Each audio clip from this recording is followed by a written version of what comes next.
আসসালামু আলাইকুম রহমতুল্লাহি ওবারাকাতুহু। প্রিয় ভাই বোনেরা, আজকের ভিডিওতে আমরা শিখব বা জানব নামাজের মোনাজাত বা দোয়া, এবং এটাও জানব মোনাজাত কি, মোনাজাত কেন গুরুত্বপূর্ণ, কিভাবে মোনাজাত করা যায় এবং কিভাবে করলে মোনাজাত কবুল হবে। তাই মোনাজাতের দোয়া জানা এবং শেখার জন্য শেষ পর্যন্ত ভিডিওটি দেখতে থাকুন। আমরা প্রথমে জেনে নিই মোনাজাত কি। মোনাজাত হলো নামাজের পর বা শেষে আমরা আল্লাহর কাছে হাত তুলে যেসব দোয়া করি তাকে মোনাজাত বলা হয়। এটি হলো আল্লাহর কাছে নিজের চাওয়া পাওয়া, ব্যথা বেদনা, নিজের মনের কথা পেশ করা, আল্লাহর কাছে ক্ষমা প্রার্থনা করা এবং দুনিয়া ও আখেরাতে কল্যাণ চাওয়া।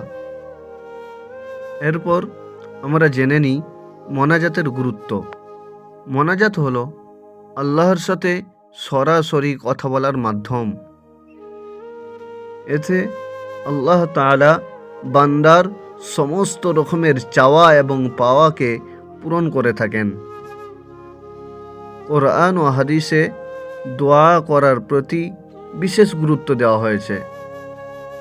নবী করিম সাল্লাল্লাহু আলাইহি ওয়াসাল্লাম বিভিন্ন সময় দোয়া করতেন, আমরাও অনুসরণ করতে পারি।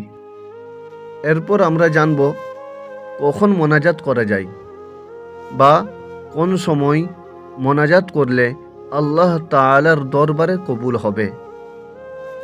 1 নম্বর, নামাজের শেষে সালাম ফেরানোর পর।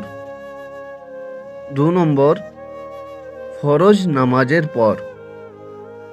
3 নম্বর, রাত্রিতে তাহাজ্জুদ বা নফল নামাজ শেষে আপনি যদি মোনাজাত করেন আল্লাহর দরবারে, আল্লাহ তাবারক তাআলা ইনশাআল্লাহ কবুল করবেন। এরপর আমাদেরকে জানতে হবে আমরা যে মোনাজাত করব, মোনাজাতের বিষয়বস্তু কি হবে বা কিভাবে দোয়া করলে আল্লাহ তাবারক তাআলা আমাদের দোয়া কবুল করবেন বা মোনাজাত কবুল করবেন।